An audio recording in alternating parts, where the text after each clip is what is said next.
바리새인. 성경을 읽을 때 가장 자주 등장하는 사람들입니다. 그들은 율법을 철저히 지키려 했고 경건한 삶을 추구했으며 성경을 열심히 공부했습니다. 겉으로 보기에 가장 신앙적인 사람들이었습니다. 그런데 예수님께서는 왜 그들을 그토록 강하게 질책하셨을까요? 오늘은 신약 성경이 바리새인에 대해 무엇이라고 말씀하시는지, 그리고 우리 안에 있을 수 있는 바리새인적 신앙은 무엇인지 함께 살펴보겠습니다. 먼저 바리새인이 누구인지 이해해야 합니다. 바리새인은 분리된 자들이라는 뜻입니다. 그들은 세상과 구별되어 거룩하게 살려고 했던 사람들입니다. 율법을 철저히 지키고 안식일을 엄격히 준수하고 11조를 빠짐없이 드렸습니다. 금식하고 기도하고 성경을 연구했습니다. 오늘날로 치면 가장 모범적인 교인들이었습니다. 그런데 예수님께서는 마태복음 23장에서 그들을 향해 7차례나 화 있을진저라고 선언하십니다. 23장 27절에서 28절을 보겠습니다. 화 있을진저 외식하는 서기관들과 바리새인들이여 회칠한 무덤 같으니 겉으로는 아름답게 보이나 그 안에는 죽은 사람의 뼈와 모든 더러운 것이 가득하도다. 이와 같이 너희도 겉으로는 사람에게 옳게 보이되 안으로는 외식과 불법이 가득하도다. 회칠한 무덤이라는 표현이 얼마나 강렬합니까? 당시 유대인들은 무덤을 하얗게 칠했습니다. 특히 유월절 전에는 사람들이 실수로 무덤을 밟아 부정하게 되는 것을 막기 위해 무덤을 하얗게 칠했습니다.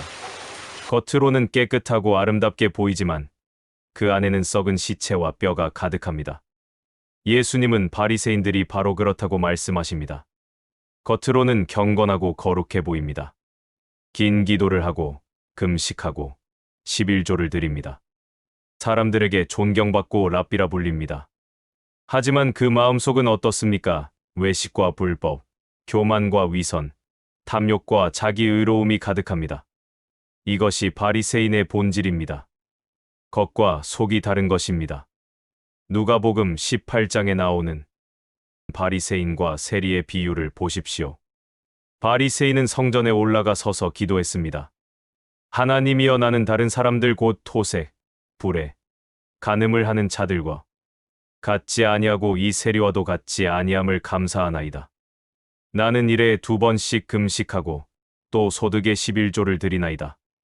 그의 기도는 감사가 아니라 자랑이었습니다. 하나님을 높이는 것이 아니라 자기 자신을 높이는 것이었습니다. 반면 세리는 멀리 서서 감히 눈을 들어 하늘을 쳐다보지도 못하고 가슴을 치며 말했습니다. 하나님이여, 불쌍히 여기소서, 나는 죄인이로소이다. 예수님은 말씀하셨습니다. 의롭다 하심을 받은 자는 이 사람이요, 저 바리새인이 아니니라. 마태복음 23장 23절에서 24절. 예수님께서는 바리새인의 문제를 정확히 지적하십니다. 화 있을진저 외식하는 서기관들과 바리새인들이여, 너희가 박하와 회향과 근체의 11조는 들이되 율법에 더 중한 바 정의와 긍휼과 믿음은 버렸도다. 그러나 이것도 행하고 저것도 버리지 말아야 할지니라. 맹인된 인도자여, 하루살이는 걸러 내고 낙타는 삼키는도다. 바리새인들은 11조를 철저하게 지켰습니다. 심지어 텃밭에서 키우는 박하, 회양, 근채 같은 작은 채소까지도 11조를 드렸습니다. 겉으로 보기에는 얼마나 신실합니까? 하지만 예수님은 말씀하십니다. 정작 중요한 것, 즉 정의와 긍휼과 믿음은 버렸다고 말입니다. 정의는 하나님의 공의와 올바름을 실천하는 것입니다. 긍휼은 불쌍한 사람을 불쌍히 여기는 마음입니다. 믿음은 하나님을 진정으로 신뢰하는 것입니다. 이런 핵심적인 것들은 없으면서 작은 채소의 11조만 철저히 지킨다면 무슨 소용이 있겠습니까? 24절, 예수님께서 말씀하십니다. 맹인된 인도자여, 하루살이는 걸러 내고 낙타는 삼키는도다. 하루살이는 걸러내고 낙타는 삼키는도다라는 표현은 얼마나 통렬합니까? 당시 율법에 따르면 하루살이나 낙타 모두 부정한 동물이었습니다. 하지만 하루살이는 너무 작아서 눈에도 잘 안 보이고 낙타는 매우 큽니다. 바리새인들은 포도주를 마실 때 작은 하루살이까지 걸러내며 부정하지 않으려고 조심했습니다. 하지만 정작 큰 죄, 교만과 위선과 무자비함이라는 낙타는 통째로 삼키고 있었습니다. 한 교회의 장로가 있었습니다. 그는 주일마다 빠지지 않고 출석했고 헌금도 많이 했으며 교회 봉사에도 열심이었습니다. 사람들은 그를 존경했습니다. 하지만 그는 사업장에서 직원들을 착취했고 집에서는 아내와 자녀들에게 폭언을 했습니다. 이웃이 어려움에 처해도 외면했습니다. 어느 날 그의 아들이 교회를 떠나며 말했습니다. 아버지의 신앙은 일요일에만 있습니다. 나는 그런 신앙을 원하지 않습니다. 이것이 현대판 바리새인의 모습입니다. 마태복음 6장 1절에서 6절, 예수님께서는 바리새인의 외식적 신앙을 경고하십니다. 사람에게 보이려고 그들 앞에서 너희의 의를 행하지 않도록 주의하라. 너희가 구제할 때에 외식하는 자가 사람에게서 영광을 받으려고 회당과 거리에서 하는 것 같이 너희 앞에 나팔을 불지 말라.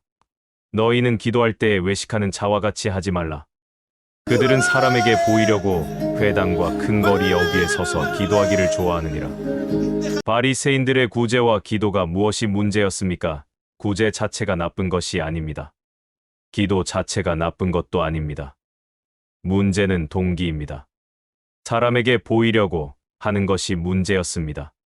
하나님께 영광 돌리기 위해서가 아니라 사람들에게 칭찬받기 위해서 했던 것입니다.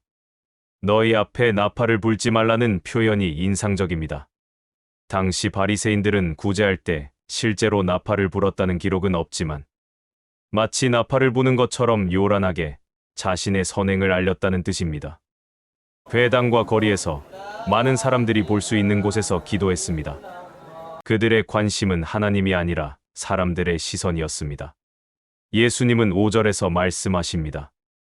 그들은 자기 상을 이미 받았느니라. 사람들에게 칭찬받는 것, 존경받는 것, 그것이 그들이 받을 상의 전부입니다. 하늘에는 아무 상도 쌓이지 않았습니다. 얼마나 허무한 일입니까? 평생 신앙생활했다고 생각했는데 하늘에는 아무것도 쌓이지 않은 것입니다. 마가복음 7장에서 바리새인들이 예수님께 따졌습니다. 어찌하여 당신의 제자들은 장로들의 전통을 따르지 않고 부정한 손으로 떡을 먹나이까? 손을 씻지 않고 밥을 먹었다는 것입니다. 위생 문제가 아닙니다. 종교적 의식의 문제였습니다. 예수님은 이사야의 말씀을 인용하셨습니다. 이 백성이 입술로는 나를 경배하되 마음은 내게서 멀도다. 사람의 계명으로 교훈을 삼아 가르치니 나를 헛되이 경배하는도다. 형식은 완벽했지만 마음은 하나님에게서 멀리 떨어져 있었습니다. 마태복음 23장 5절에서 7절. 예수님께서는 바리새인의 교만을 지적하십니다. 그들의 모든 행위를 사람에게 보이고자 하여 하나니 곧 그 차는 경문을 넓게 하며 옷수를 크게 하고 잔치의 윗자리와 회당의 높은 자리와 시장에서 문안받는 것과 사람에게 랍비라 칭함을 받는 것을 좋아하느니라. 경문은 율법 말씀을 적은 작은 상자로 이마나 팔에 매는 것이었습니다. 신명기 6장 8절의 말씀을 문자 그대로 실천한 것입니다. 옷술은 민수기 15장 38절의 명령을 따라 옷귀에 다는 술입니다. 이것들 자체는 율법의 명령이었습니다. 문제는 무엇이었습니까? 그것을 넓게 하고 크게 한 것입니다. 왜 그랬습니까? 사람들에게 나는 얼마나 경건한 사람인가를 보이기 위해서였습니다. 그들은 잔치의 윗자리, 회당의 높은 자리를 좋아했습니다. 시장에서 문안받는 것, 랍비라 불리는 것을 좋아했습니다. 모두 인정받고 싶은 욕망, 높아지고 싶은 교만입니다. 신앙이 하나님을 섬기는 것이 아니라 자기 자신을 높이는 도구가 되어버린 것입니다. 마태복음 23장 12절 예수님께서 경고하십니다. 누구든지 자기를 높이는 자는 낮아지고 누구든지 자기를 낮추는 자는 높아지리라. 이것은 영적 법칙입니다. 바리새인들은 스스로를 높였지만 결국 역사에서 가장 비판받는 사람들이 되었습니다. 반면 세리와 죄인들을 섬기며 자신을 낮추신 예수님은 만왕의 왕이 되셨습니다. 어느 교회에 40년간 다닌 집사님이 계셨습니다. 교회 일에 누구보다 열심이었고 새벽 기도도 빠지지 않았습니다. 그런데 그분은 늘 다른 교인들을 비판했습니다. 저 사람은 헌금도 제대로 안 해. 저 사람은 신앙이 없어. 어느 날 암 진단을 받았습니다. 죽음을 앞두고 목사님께 고백했습니다. 목사님, 저는 평생 교회는 다녔지만 하나님을 사랑한 적이 없었습니다. 다른 사람들보다 내가 낫다는 것을 증명하려고 했을 뿐입니다. 눈물로 회개한 후 그분은 변화된 모습으로 마지막 6개월을 살았습니다. 예수님은 13절에서 말씀하십니다. 너희가 전한 전통으로 하나님의 말씀을 폐하며 또 이 같은 것을 많이 행하느니라. 이것이 바리새인의 본질입니다. 하나님의 말씀보다 자기들의 전통을, 하나님의 뜻보다 자기들의 유익을 우선시한 것입니다. 요한복음 8장에 가늠하다 현장에서 잡힌 여인이 등장합니다. 바리새인들이 그 여인을 끌고 와서 예수님께 물었습니다. 선생이여, 이 여자가 가늠하다가 현장에서 잡혔나이다. 모세는 율법에 이러한 여자를 돌로 치라 명하였거니와 선생은 어떻게 말하겠나이까? 그들의 관심은 여인의 죄가 아니었습니다. 예수님을 함정에 빠뜨리는 것이었습니다. 만약 돌로 치라고 하시면 로마법을 어기는 것이고 용서하라고 하시면 율법을 무시하는 것이 됩니다. 예수님은 말씀하셨습니다. 너희 중에 죄 없는 자가 먼저 돌로 치라. 하나둘씩 다 떠나갔습니다. 율법으로 남을 정죄하지만 자신도 죄인이었던 것입니다. 마태복음 15장 7절에서 9절. 예수님께서는 이사야의 예언을 인용하십니다. 외식하는 자들아, 이사야가 너희에 관하여 잘 예언하였도다 일렀으되 이 백성이 입술로는 나를 경배하되 마음은 내게서 멀도다. 사람의 계명으로 교훈을 삼아 가르치니 나를 헛되이 경배하는도다. 이 말씀은 바리새인 신앙의 본질을 정확히 꿰뚫습니다. 입술로는 나를 경배하되 마음은 내게서 멀도다. 형식과 내용이 따로 노는 것입니다. 겉으로는 경배하는 것 같지만 마음은 하나님께 향하지 않습니다. 찬양을 부르지만 마음은 다른 생각을 하고, 기도를 하지만 진심이 없고, 헌금을 드리지만 억지로 하고, 봉사를 하지만 인정받기 위해서 합니다. 이것이 헛된 경배입니다. 하나님은 우리의 외적인 행위만 보시는 것이 아닙니다. 마음을 보십니다. 사무엘상 16장 7절.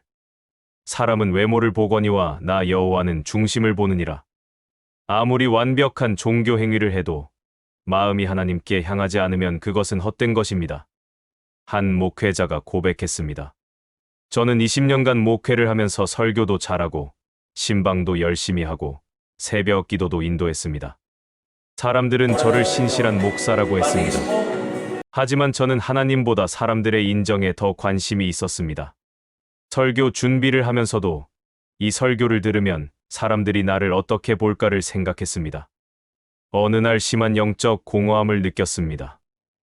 하나님 앞에 무릎 꿇고 회개했습니다. 그제야 진정한 목회가 무엇인지 깨달았습니다. 형식적인 신앙생활은 결국 자신을 속이는 것입니다. 요한복음 9장에는 태어날 때부터 맹인이었던 사람을 예수님께서 치유하신 사건이 나옵니다. 그런데 바리새인들의 반응이 놀랍습니다. 16절. 바리새인 중에 어떤 사람은 말하되 이 사람이 안식일을 지키지 아니하니 하나님께로부터 온 자가 아니라. 맹인이 눈을 뜬 놀라운 기적보다 안식일의 진흙을 이겨 눈에 바른 행위가 더 중요했습니다. 사람의 생명과 치유보다 종교적 규율이 더 중요했던 것입니다. 이것이 바리새인의 문제입니다. 형식과 율법은 지키지만 정작 그 율법이 가리키는 하나님의 사랑과 긍휼은 놓치는 것입니다.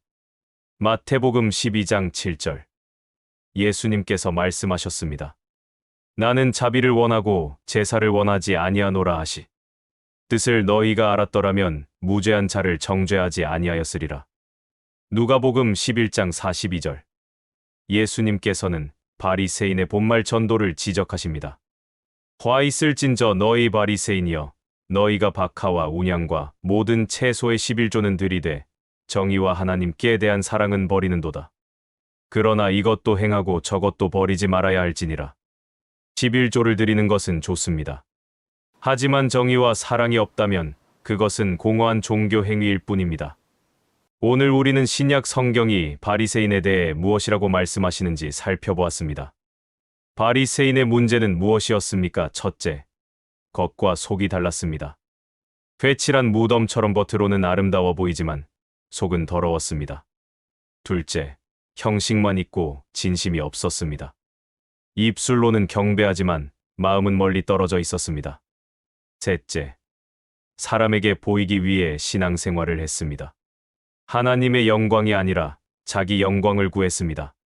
넷째, 작은 것은 철저히 지키면서 중요한 것은 버렸습니다. 하루살이는 걸러내면서 낙타는 삼켰습니다. 다섯째, 자기 의로움에 가득 차서 교만했습니다. 자신은 다른 사람보다 낫다고 생각했습니다. 그렇다면 우리는 어떻습니까?